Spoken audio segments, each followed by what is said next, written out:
오늘 함께 하실 성경은 로마서 6장 16절에서 18절까지입니다.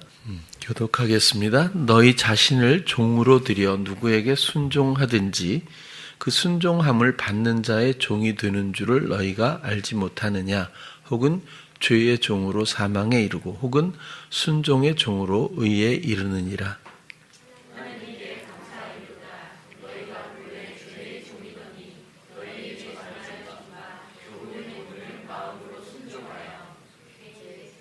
함께 죄에게서 해방되어 의에게 종이 되었느니라. 아멘.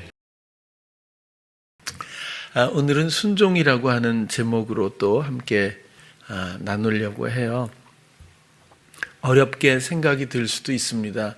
제가 어려서부터 교회 생활을 할 때 순종이란 말이 늘 부담으로 왔고 또 넘지 못할 어떤 산처럼 의무감으로 온 적도 있고 그래요. 그러나 일단 그렇게 생각지 않기를 바라면서 세상 모든 사람들은, 모든 영혼들은 늘 말씀드리다시피 무승부도 없고 중립지대도 없고 죄의 종이든지 의의 종이든지입니다. 그리고 순종의 종으로 의에 이르거나 죄의 종으로 사망에 이른다. 사망과 의를 이렇게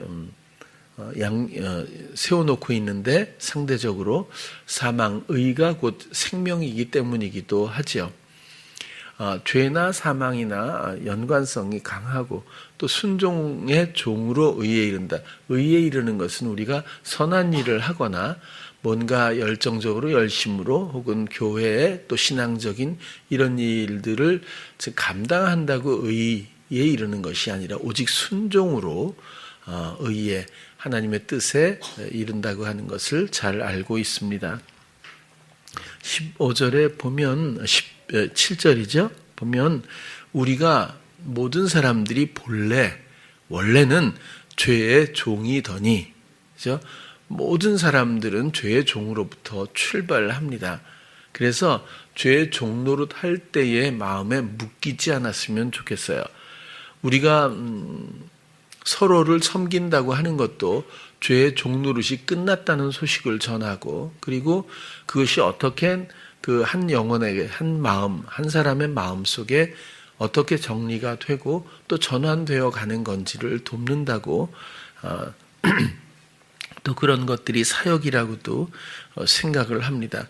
우리가 또 모든 사람들이 원래는 죄의 종이더니 그 죄를 늘 말씀드리는 것처럼 육적인 개념으로 보면 이거 전혀 접근할 수가 없습니다. 나는 죄를 지은 적이 없는데 라고 생각할 수 있기 때문이고, 죄에 대한 개념을 정말 절묘하게 사단이 구성해 놓아서 이 틀에서 아직도 교회에서도 잘 벗어나지 못하고 있다고 생각이 들어요.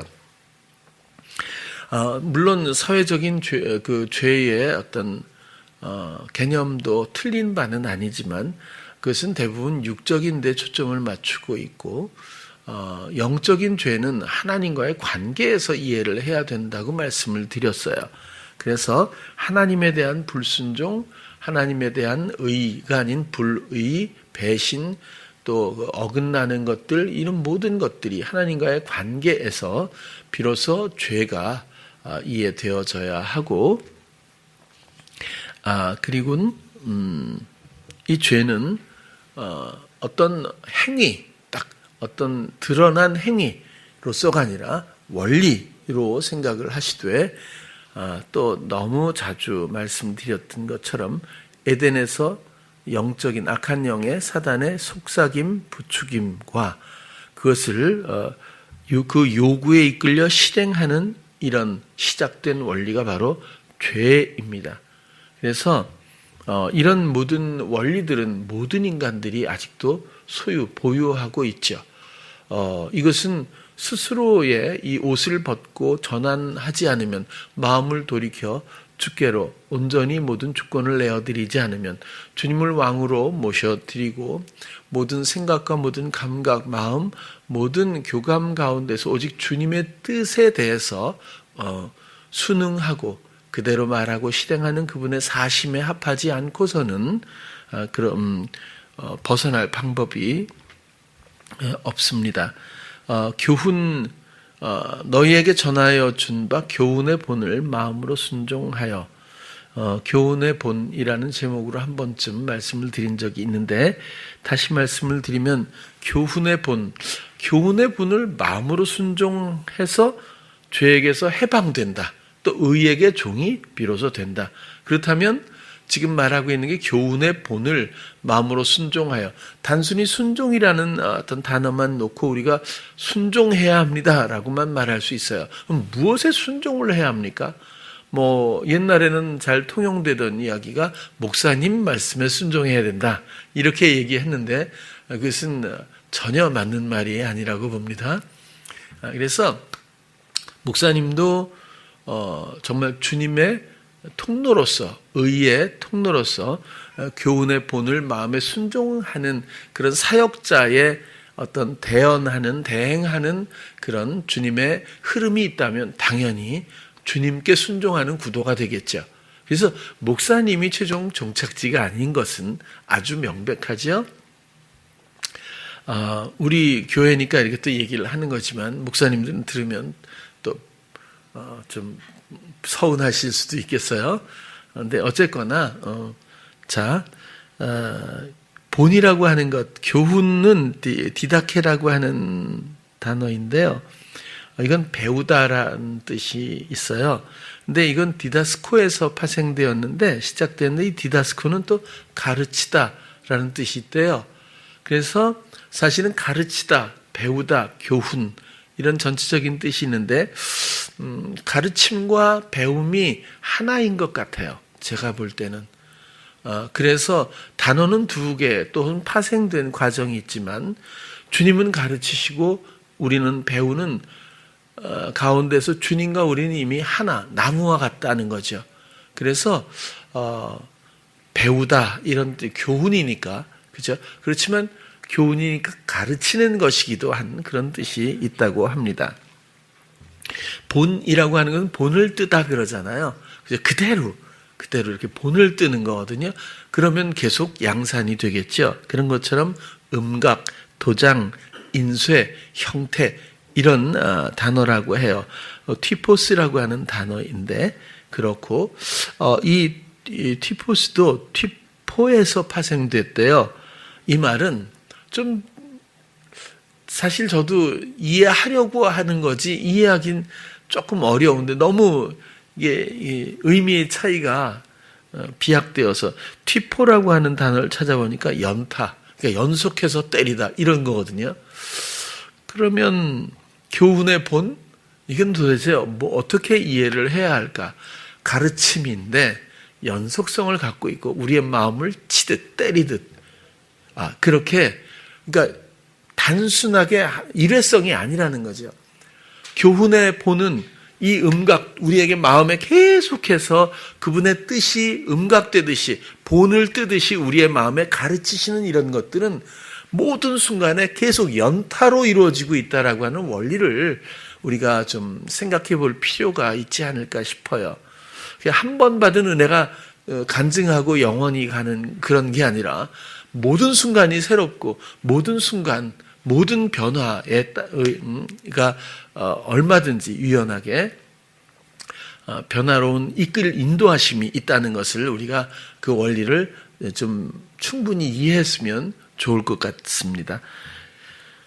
연속해서 마음을 치듯 가르치시는 이런 원리에 대해서 그리고 의의 종이 되는 과정도 여전히 이런 교훈의 본을 순종하는 것. 우리의 마음에 계셔서 우리의 마음에 왕으로 계셔서 그분의 아름답고 이미 이기시고 이루신 사랑과 그분의 모든 지식과 지혜를 교감하도록 우리의 마음에 하게 하시는 이 수많은 섬김이 연타로 이루어지고 있다는 그런 거죠. 그것을 순종하는 것이 교훈의 본을 마음으로 순종하여 이렇게 표현한 것이 아닌가라고 풀어서 한번 말씀을 원리에 따라 드려봅니다. 순종이라고 하는 말도 휘파쿠오라고 말씀드렸는데요. 주의 깊게 듣다, 따르다 그런 뜻이고요. 이것도 복합적으로 아쿠오하고 휘포 두 단어가 합성되었는데, 아쿠오는 아시는 것처럼 들려오다, 그렇죠? 뭐 에코 이런 것들이 들려오다라는 뜻이고요. 휘포는 무엇에 의해 혹은 말미암아, 예수 그리스도로 말미암아 우리 마음에서 들려오는 그런 것들을 주의 깊게 듣고 따르고, 이것이 순종의 모습이다, 그렇게 보여집니다. 우리는 순종이라고 하면 어떤 일을 성취하거나 그래서 수행하는 것을 순종으로 알겠는데, 그것보다는 연타로 모든 순간 우리의 마음에 각인시켜 주시는 주님의 모든 뜻을 우리 마음에 받아 그것을 때마다 순간마다 그대로 실행할 수 있는 그런 교훈의 본을 마음으로 순종하는, 이것이야말로 죄가 상관할 수 없는 존재감으로 우리를 세우시고 죄가 우리를 더럽힐 수 없는 그런 완벽한 이제 전환과 분리 가운데서 비로소 우리가 의를 행할 수 있는 의의 종이 되었다라는 설명으로 또 말씀드릴 수가 있겠습니다. 예수님의 교감 없이는 영적인 일들을 말할 수가 없습니다. 어떤 사람들은 교감에 또 정도의 비중을 두는 것 같아요. 영적인 교감에 대해서 말하잖아요. 그러면 나는 잘 안 느껴지는데 뭐 이런 거죠. 근데 영적인 교감, 이건 하도 시험을 보면서 커서 그래요. 몇 점이 그러니까 60점, 80점 이런 것처럼 몇 문제 틀리면 안 되니까 자꾸 뭔가 틀렸다는 생각이나 부족하다는 생각에 어려움을 자꾸 마음들이 겪는 것 같은데, 이건 그런 원리가 전혀 아닙니다.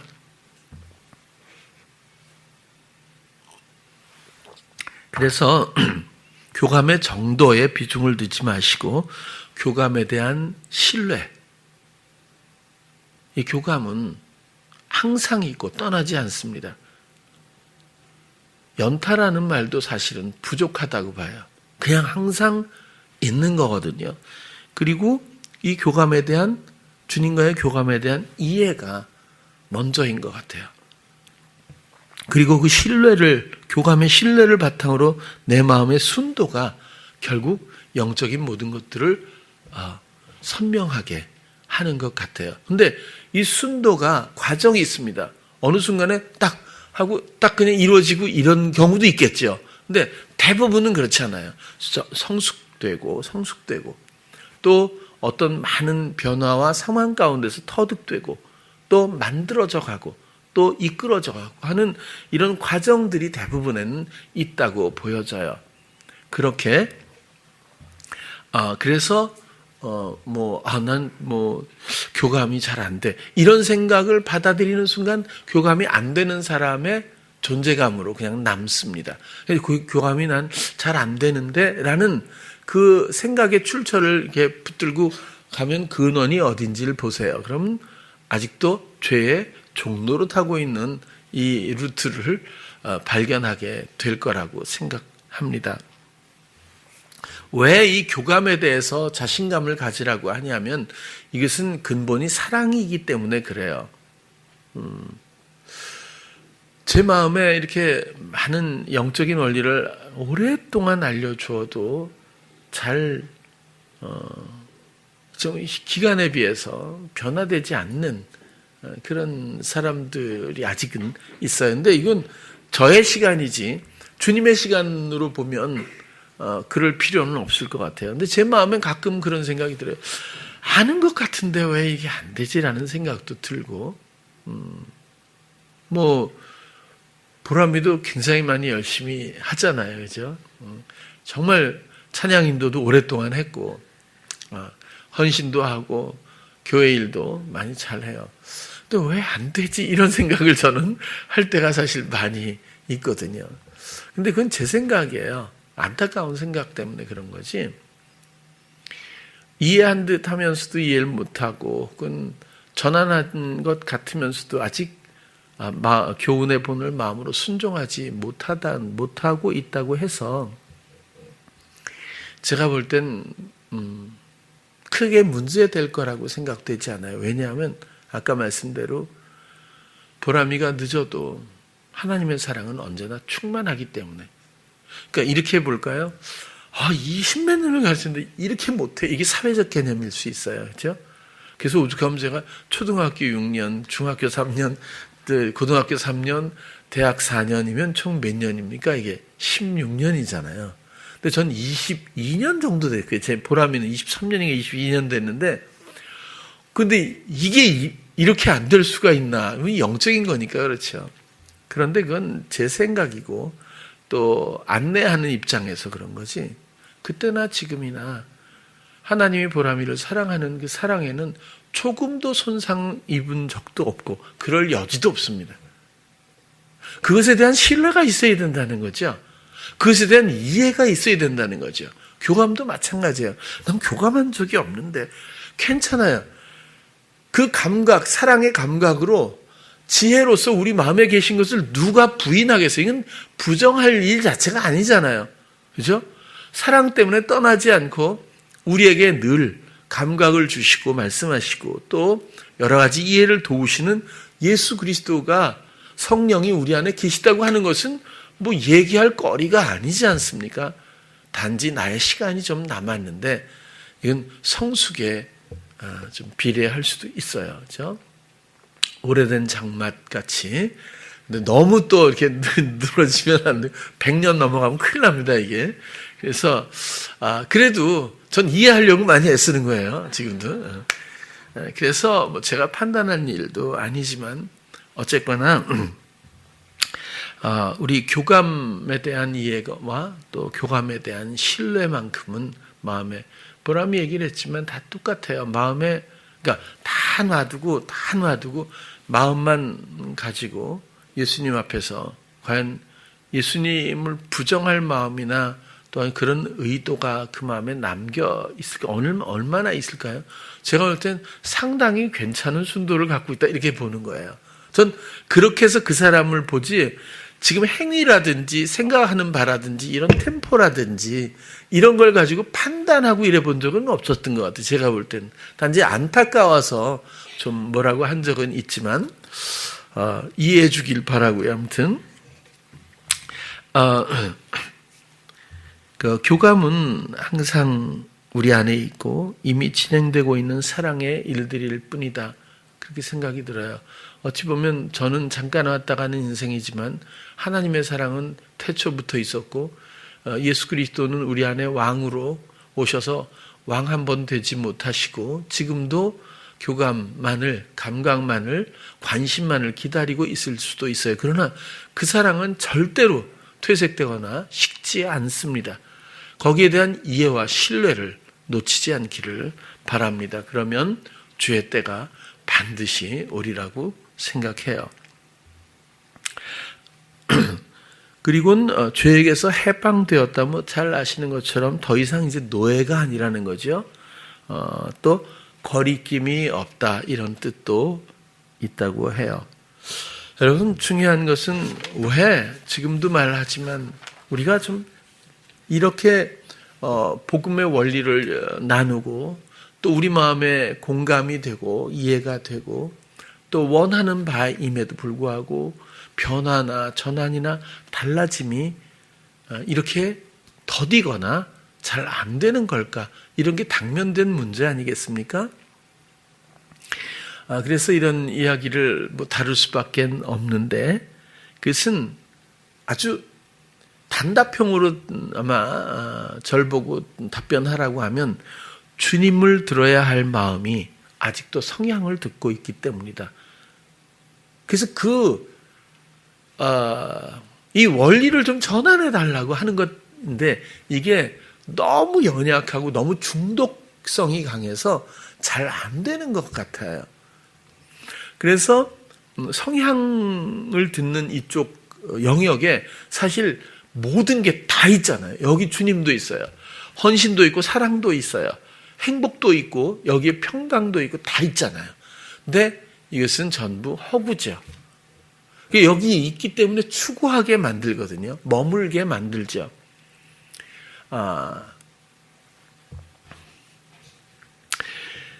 제가 상황을 듣고 있는 이 청년들을 향해서 어떤 상황의 그런 모습들을 자각하게 하기 위해서 이야기를 하면 여태까지 전부가 거의 10명에 9명 정도는 이걸 질책으로 받아들이는 것 같아요. 나는 그 질책하는 게 아니라 잘못하고 있다는 것을 질책하는 게 아니라 지금 성향을 듣고 있는 이 상황에 대한 인식을 도와주고 있는데 청년들은 그렇게 생각을 잘 안 하는 것 같아요.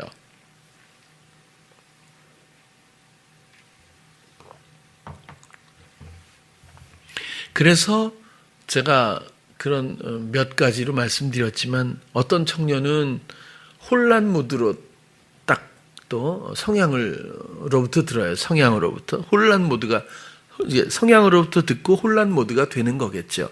그러니까 혼란한 거예요. 내가 뭘 얼마나 잘못했나라는 혹은 나는 한다고 하는데 왜 그러시나 이렇게 좀 그런 부류가 좀 발견되었고 또 뭐 구태여 이렇게 분석할 필요는 없지만 또 어떤 친구들은 슬퍼져요.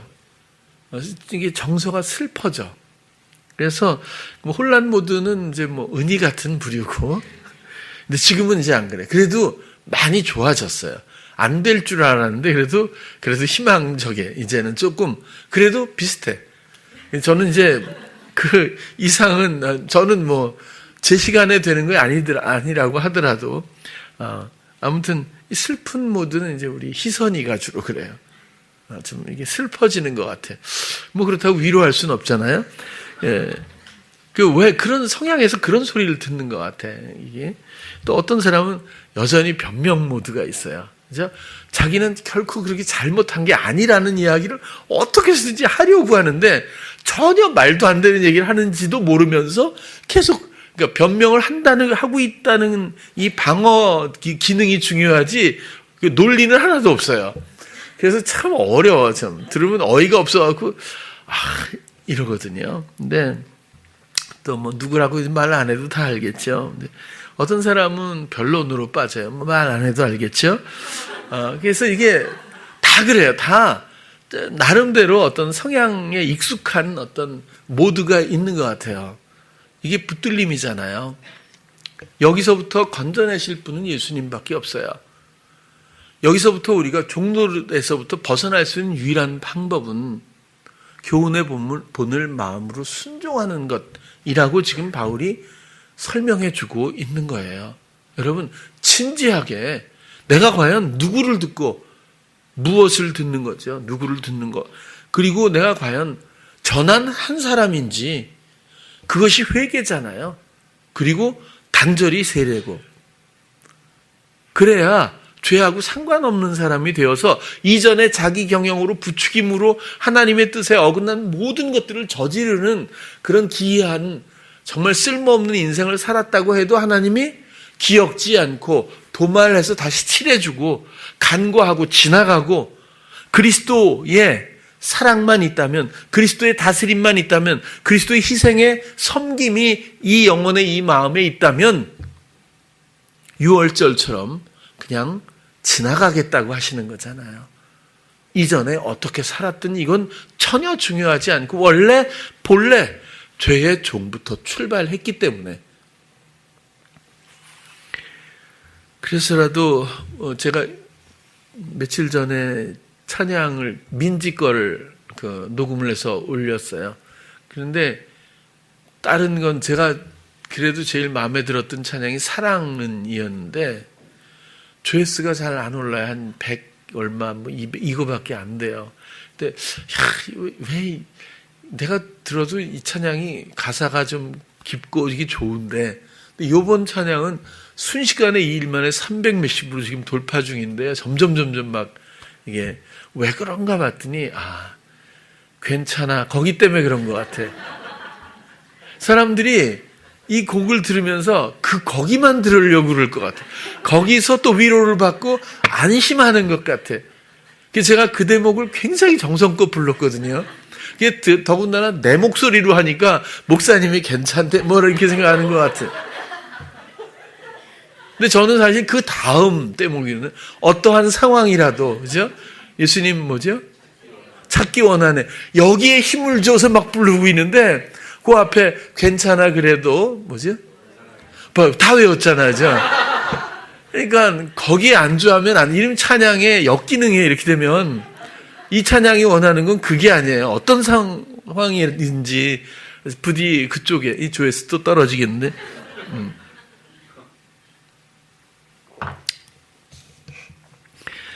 지금도 그렇게 성향을 듣기 때문에 잘 안 되는 것 같아요. 아무튼 해법은 교훈의 본에 대한 순종이다라는 말씀을 오늘 드립니다. 예수님이 순간마다 우리 마음에 각인하듯 알려주시는 교감에 대한 사모함이 꼭 있기를 바랍니다. 이것은 진리입니다. 우리가 영적인 존재고 마음을 부여받은 그런 존재들이라면 우리에게 마음의 영이 있다면 이 영의 모든 감각을 돕기 위해서 성령이 그리스도의 영이 영접하는 자의 마음마다 오셔서 주의 일을 시작하신 거예요. 그렇다면 그분이 무엇을 원하는지, 그분이 나를 어떻게 이끄시는지 우리가 그분께 관심을 갖고 집중하고 감각할 필요가 당연히 있지 않겠습니까? 성향의 소리에 이끌려서 상황에 이끌려서 내가 마음에 원하는 것을 두고 추구하면서 세상의 허구의 일들을 바라보며 세상 길을 육신적으로 추구하고 걷고 있다면 어떻게 영적인 길을 가고 어떻게 의의 종 생명에 이르게 되겠습니까? 그래서 이런 허망한 선택에 대해서 부디 자신의 마음을 잘 돌아보고 다시는 토한 것으로 더러운 것으로 돌아가지 않는 정한 마음의 우리들이 되었으면 좋겠어요. 토한 것은 무엇이고 더러운 웅덩이는 무엇이겠어요? 그것은 이전에 내가 마음에 받아들였던 중독적인 성향의 소리들일 것이고요. 그것을 먹고 그 영혼이 그렇게 부지하고 있지 않습니까? 생명을 그 더러운 것을 먹어가며 하나님과 전혀 상관없는 의가 아닌 죄의 것들을 마음에 받아들이며 그 자리로 돌아가지 않기를 바라는 거고요. 또 그런 환경이 더러운 웅덩이 아니겠습니까? 거기가 사망의 늪일 뿐입니다. 그것으로 돌아가지 않기를 또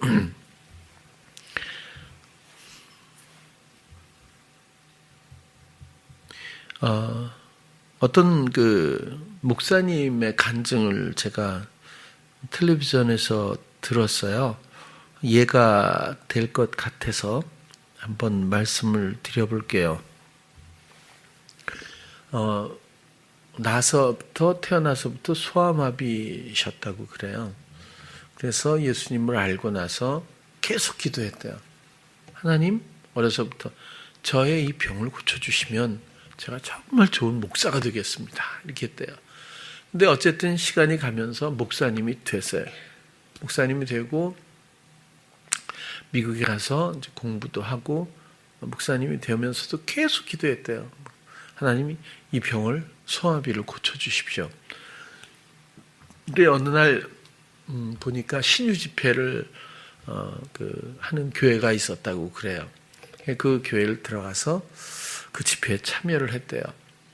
근데 목사님 5분이 계속 머리에 손을 얹고 돌아가면서 기도를 해주시는데 굉장히 감동적으로 정말 한 5분 정도 자기에게 많이 기도를 해줬대요. 그래서 너무 감동하고 감사했는데 그 집회가 끝나도 아무런 변화가 없었대요. 그래서 그 목사님을 찾아가서 상담을 했다고 그래요. 그래서 목사님의 그날 설교도 믿는 자에겐 능치 못함이 없다고 했는데 맞습니까? 맞다고. 그럼 제가 이렇게 기도하고 이렇게 믿음으로 기도하고 이렇게 믿었는데도 제가 전혀 제 병이 나아지지 않았습니다. 이거 너무 오랫동안 하네요. 제가 간구했고 믿음으로 기도했던 내용인데 전혀 변화가 없지 않습니까? 그렇게 얘기를 했대요. 그래서 그 결국 설교가 틀렸다는 얘기를 이제 따지는 그런 유형으로 대화를 한 것 같아요. 그랬더니 그 목사님이 설명을 해주더라고. 그러는데 마침 이 찾아간 목사님도 바울의 얘기를 이제 하고 싶었다고 했었어요. 근데 그 목사님이 먼저 얘기를 꺼내드려요. 바울이 육체에 가시가 있었다. 이제 이 얘기를. 근데 낫지 않았잖아요. 그러니까 기도해도 안 낫지 않냐? 바울도 안 낫지 않냐? 이렇게 이제 따지려고 하는데 바울 얘기를 하더라는 거예요. 그러면서 바울이 정말 그 오죽하면 극심한 그 고통 가운데서 물론 그분들은 바울의 육체의 가시를 어떤 질병으로 생각하고 대화를 했던 것 같아요. 그런데 그렇게 육체에 가시가 있는데 3번이나 기도했는데 결국 못 고치지 않았냐라는 게 소아마비의 이제 어려움을 겪고 있는 목사님의 변이고, 그 목사님도 똑같은 얘기를 하면서 대화 중에 그럼 바울이 나았습니까? 아니, 육체의 가시가 사라지지 않았지. 그거 안 되잖아요. 이렇게 된 거예요. 그랬더니 그 목사님이 그때 얘기를 하더래요. 근데 바울은 고쳐진 거야. 그러니까 무슨 또 궤변인가 해서 들어봤더니 그분이 그러더래요. 그렇게 3번 기도를 했는데 하나님이 응답하셨다는 거죠. 어떻게? 너에게 보여준 계시가 너무 커서 네가 자고 스스로 높아지는 것을 막기 위해서 이렇게 지금 어려움을 허용하고 있는 거야. 은혜가 충분하다고, 족하다고 그렇게 응답을 받았잖아요. 그래서 그 다음부터 바울은 기도했습니까? 안 했습니까? 그러니까 안 했죠. 그랬대요. 보세요. 바울의 마음에 그 육체의 가시가 과연 병으로 남았을까요? 아닐까요? 말을 못했대요. 더 이상 바울의 문제가 아니라는 거죠. 바울이 간구할 일도 아니고 바울의 병이 아니라는 거죠. 그분들은 물론 병으로 생각했으니까 이 사단의 사자는 뭐 저는 좀 다른 생각을 갖고 있지만 어쨌거나 더 이상 바울에겐 간구할 만한 아무런 문제거리가 되지 않았다. 바울도 이해를 한 거예요. 그리고 그래야 균형이 맞는 거예요. 그래야 퍼즐이 맞는 거예요. 그래야 하나님이 원하시는 모든 뜻을 기쁘게 수행할 수 있었다는 거고, 하나님은 그것 때문에 육체의 문제들을 그렇게 허용하셨다는 거고, 바울도 충분히 그것을 이해했고 그리고 감사했으리라고 봐요. 그래서 이제는 자기가 달려갈 길을 위해서는 내 목숨도 조금도 이제는 귀히 여기지 않는다고 결국 고백을 하게 되었다고 보는 거죠. 그러면 나았습니까? 낫지 않았습니까? 이렇게 물었대요. 그러니까 할 말이 없었대요. 그래서 너무 자기가 충격을 받고 감동을 받고 일어나서 그렇게 얘기했대요. 자기는 나오면서 자기는 더 이상 환자가 아닙니다. 자기는 더 이상 병자가 아닙니다. 그렇게 얘기하면서 지금까지 지금 주님의 인도 따라 자기는 이렇게 해서 이렇게 하고 있다라는 어떤 간증을 들었어요. 문제는 약간 다뤄볼 사항은 있어요. 뭐냐면 바울이 그렇게 되었기 때문에 문제가 아니기 때문에 나도 문제 삼지 않을 거야 라는 흐름에 대해서는 생각해 볼 필요가 있어요. 왜냐하면 주께서 끝까지 기도하라고 하면 해야 되겠죠. 그죠? 근데 중요한 건 그 밑에서 더 생각하면 원리는 같다는 거예요. 원리는.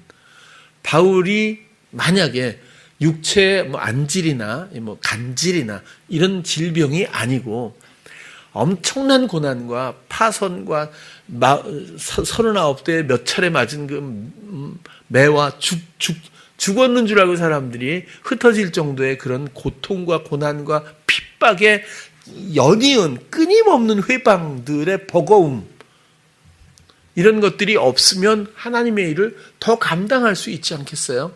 이런 것들을 두려워했다고는 보이진 않아요. 그러나 하나님의 일을 하기 위해서 이런 회방들이 또 이렇게 정말 육체적으로 감옥에도 갇히지 않아요? 굶주리지 않습니까? 너무너무 힘겨운 이 버거운 정말 폭풍을 앞에 두고 한 걸음을 딛기 힘든 그 걸음을 걷는 사람처럼 회방이 너무 컸다고 보여지는 거죠. 그게 사단의 사자가 무슨 짓을 안 했겠어요.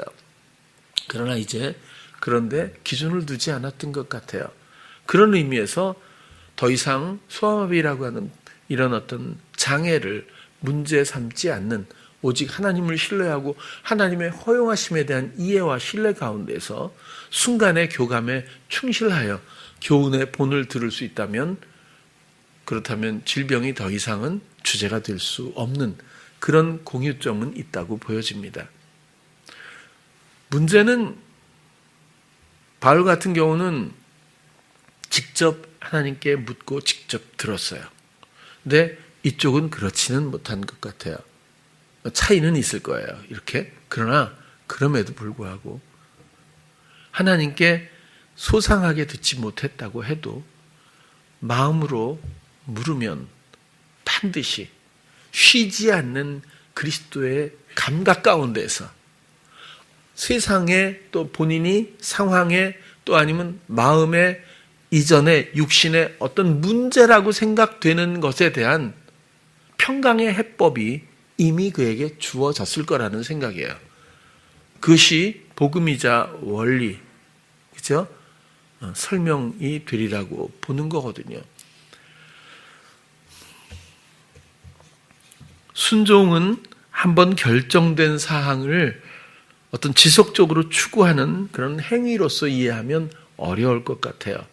그래서 목사가 됐으니까 하나님께 순종한다. 선교사가 되었으니까 하나님께 순종으로 내가 내 목숨도 아끼지 않을 거다.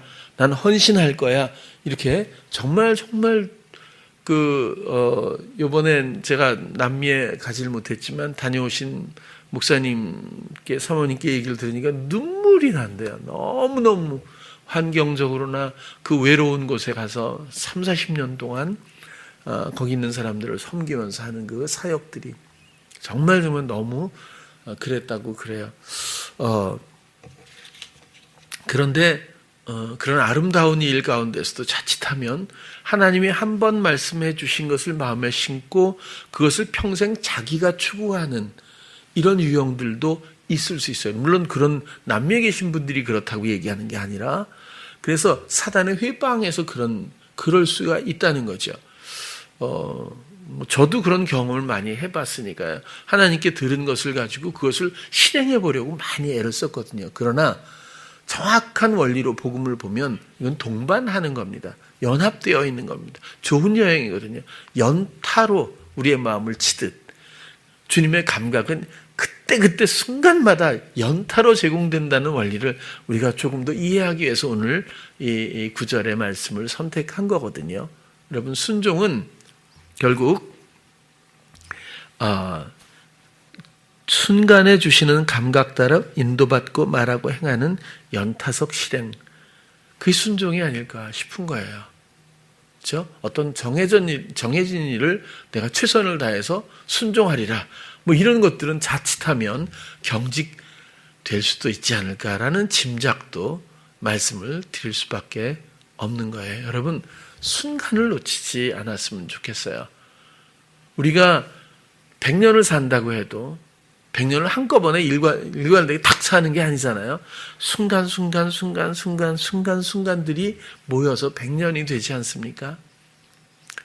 순간 단위도 물론 또 다양하겠지만 어쨌든 순간을 놓치지 않기를 원하고, 순간마다 예비되어 있는 주님의 놀라운 가르침들을 우리가 기대하고 소망하면서 모든 마음의 의식과 자각을 정말 오직 주께 드릴 수 있는 방향성과 진정성과 정한 마음을 꼭 가졌으면 좋겠어요. 그러면 각자가 각자답게 한 사람의 사랑 이야기 같이 피어오를 거예요.